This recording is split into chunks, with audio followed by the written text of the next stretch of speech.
Hello students, you are again welcome in biology classes. Students, जैसा कि आपको पता है कि बायो के अंदर हमने बायो की दो बहुत ही इम्पोर्टेंट यूनिट्स को स्टार्ट कर रखा है जिनको हम पैरेलली रन कर रहे हैं. First unit that is from the human physiology in which you have started digestive system, and the another one is from the basic unit of life, that is cell. As you know, cell chapter के हम 2 lectures already discuss कर चुके हैं और आज का हमारा third lecture on the cell unit that will be the on the topic what is the basic difference between.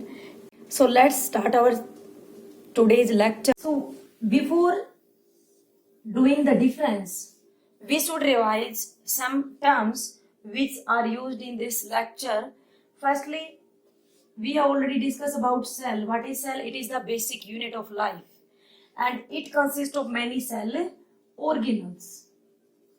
जैसा कि हमें पता है कि सेल जो होती है वो लाइफ की बेसिक यूनिट है, स्मॉलेस्ट यूनिट है जिससे कि किसी भी लिविंग ऑर्गेनिज्म की बॉडी बनी हुई है. उसी सीक्वेंस में उसके अंदर जो डिफरेंट कंपार्टमेंट्स होते हैं, जो डिफरेंट अंदर पार्ट्स होते हैं, उनको बोलते हैं सेल ऑर्गेनल्स. अब जो ऑर्गेनल्स प्रेजेंट होते हैं सेल के अंदर, ये सभी ऑर्गेनिज्म में सिमिलर नहीं होते. तो सिमिलर नहीं है तो उनमें क्या बेसिक डिफरेंस है, उसी के बेसिस पे आज का हम ये डिफरेंस करेंगे, that is prokaryotic and eukaryotic cell. जैसा कि हमें पता है कि जो ऑर्गेनिज्म सिंगल सेल से बने होते हैं उनको हम बोलते हैं यूनिसेलुलर, जिसमें मोस्टली माइक्रोब्स आते हैं, और that are made up of multi cells, more than one. और जो एक से ज्यादा सेल से बने हुए हैं उनको बोलते हैं multi cellular. And in which plants and animals all are included. Unicellular and multicellular organisms को फर्दर 2 टाइप्स में डिवाइड किया गया है, prokaryotic and eukaryotic. So let's see the difference between prokaryotic and eukaryotic cell.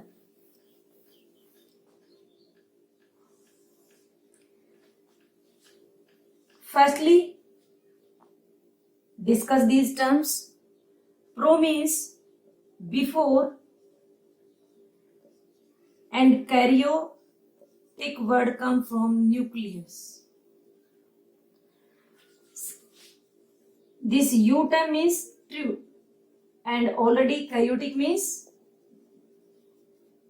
nucleus.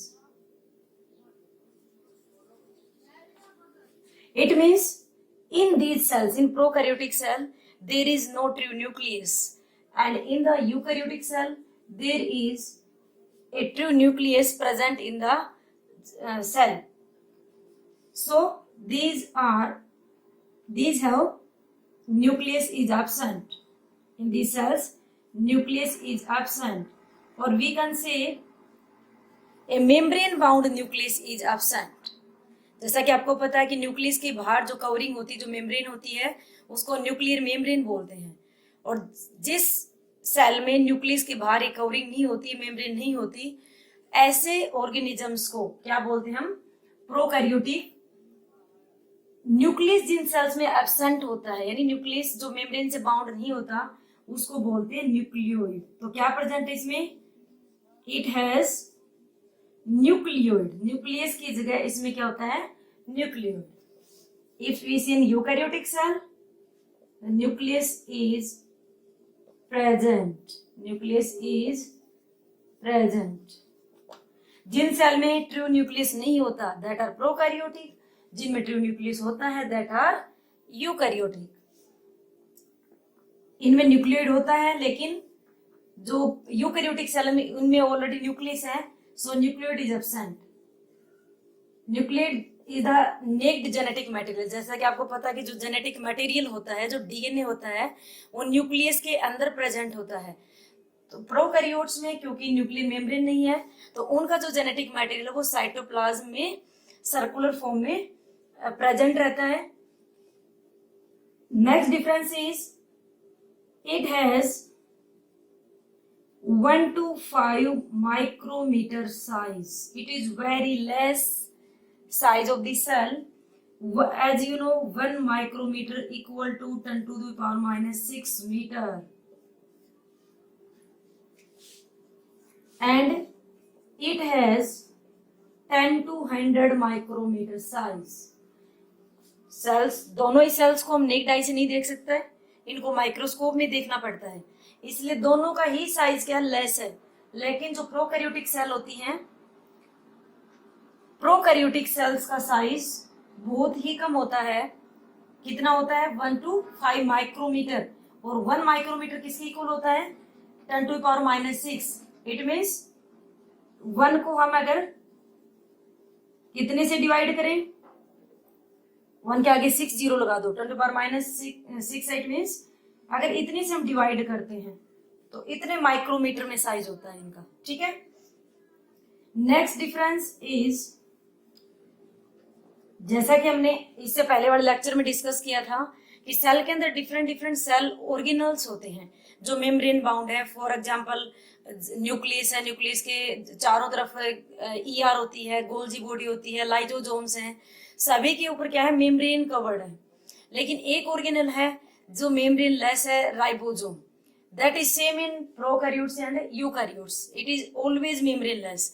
Otherwise eukaryotes में सभी organelles membrane bound होते हैं, लेकिन प्रोकैरियोट्स में सभी ऑर्गेनल्स विदाउट मेम्ब्रेन होते हैं, इसलिए उनको बोलते हैं inclusion bodies.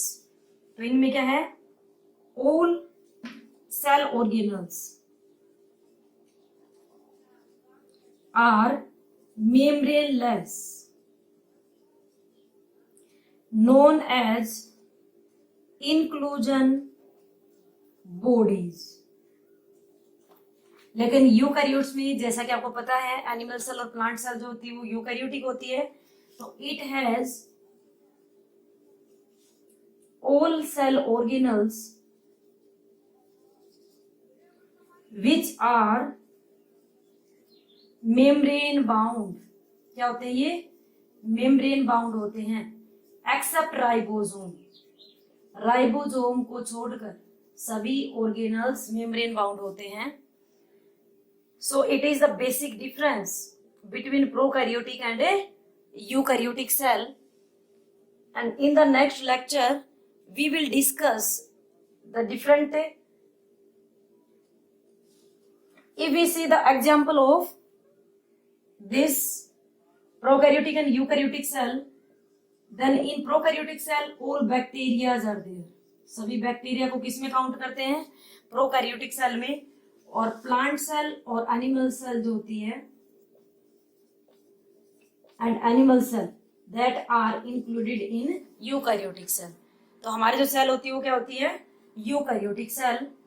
So it is the basic difference, it is the basic difference between prokaryotic and eukaryotic cells. And in continuation of this lecture we will discuss the plant cell in the next lecture, and we will see the basic difference between plant cell and animal cell. What are the different organelles which are present in animal cell but absent in plant cell, but some organelles which are present in plant cell that are absent in a animal cell. That will we discuss in next lecture. So thanks to watching my video.